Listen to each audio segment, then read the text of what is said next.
Thank you, Mr. Chairman. I want to begin, and thank you, Mr. Polite, Ms. Wyman, for your testimony, just by noting how weak and unpersuasive I find the arguments being offered here today to try to muddy the waters or suggest that for the federal government and the Department of Justice, the protection of our electoral processes, institutions, and workers is not a vital mission and core essential to the functioning of our democracy, absolutely worthy of high-level attention from the department. And the Department of Justice, Mr. Chairman, has the ability to protect the federal judiciary, to protect high-level federal officials, to go after organized crime and violent crime, and to coordinate the robust protection of our nation's electoral processes. And I find it necessary, having heard some of this commentary from our colleagues today, to remind my colleagues of what happened in Georgia, where amidst Donald Trump's endless barrage of lies, some of them amplified by members of this body,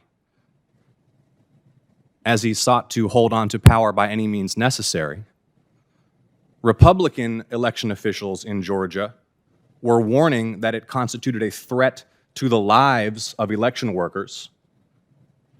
The House committee heard a couple of weeks ago from 2 election workers in Georgia who described the threats of lynchings that they received for doing their jobs to carry out free and fair elections in this country. So I am astounded, Mr. Chairman, that our colleagues on the Senate Judiciary Committee have decided, with the opportunity to hear from 2 senior officials about what they're doing to protect the integrity of our election processes, are instead diminishing the threat or suggesting that this isn't an appropriate use of federal resources. Now, with that said, I'd like to ask you, Mr. Polite,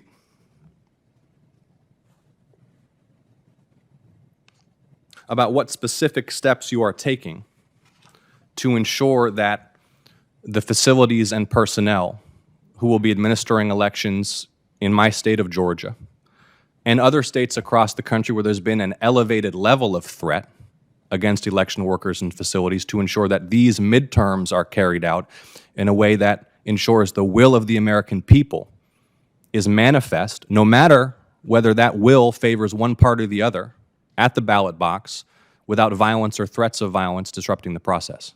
Thank you, Senator. And I am mindful that one of the charged cases for us relates to the conduct in your state of Georgia against defendant Chad Stark. I cited earlier some of the very disturbing threats made by the defendant against a number of election officials that span the political spectrum in your state, including language such as that he threatened to put a bullet behind the ears of a number of these officials. What I can tell you is that the Election Threats Task Force is taking this conduct very seriously. Our outreach to the election officials community has been extensive, it has been robust, it has been ongoing, it will continue to be amplified. I myself will be conducting additional outreach directly to the National Association of Election Officials at the very end of this month. What we have lifted up to them are best practices related to how to best memorialize threats that they receive and how best to report those threats going forward. In addition, we have lifted up additional resources that are available to them, be it Burn JAG dollars or Helping Americans Vote Act grant dollars that can be used to help protect election officials and their staff in their facilities as we prepare for the next election cycle. Thank you. I introduced last year the Election Worker and Polling Place Protection Act to strengthen the laws that protect the facilities and personnel critical to free and fair elections in the United States. Can you comment on the importance from your perspective ensuring that not just those personnel who are working the polls, either in a staff or a voluntary basis, but also the facilities, and that includes, Ms. Wyman, from your perspective, the software, hardware, digital infrastructure, but that the facilities are protected from threats of physical violence, of hacking, and so on. From you, please, briefly, Mr. Polite, and then in closing, you, Ms. Wyman. Thank you. All significant priorities, Senator.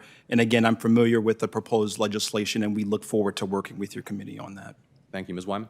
And Senator, thank you for the question. That is exactly what the work we're doing with election officials across the country is helping them with guidance and tools to not only secure their cyber infrastructure, but to have protective security advisors come on site and walk through facilities to make sure they're secure, having incident response plans in place so that they know how to respond if there is a threat of violence or something in a polling location or election office, and then really just doing last mile products where we're targeting local election officials that are medium and small sized jurisdictions to have incident response plans that they can have, phone numbers and contacts at the desk of each staff member. So we're working very hard to prepare them for the upcoming elections. Thank you both. Thank you, Mr. Chairman.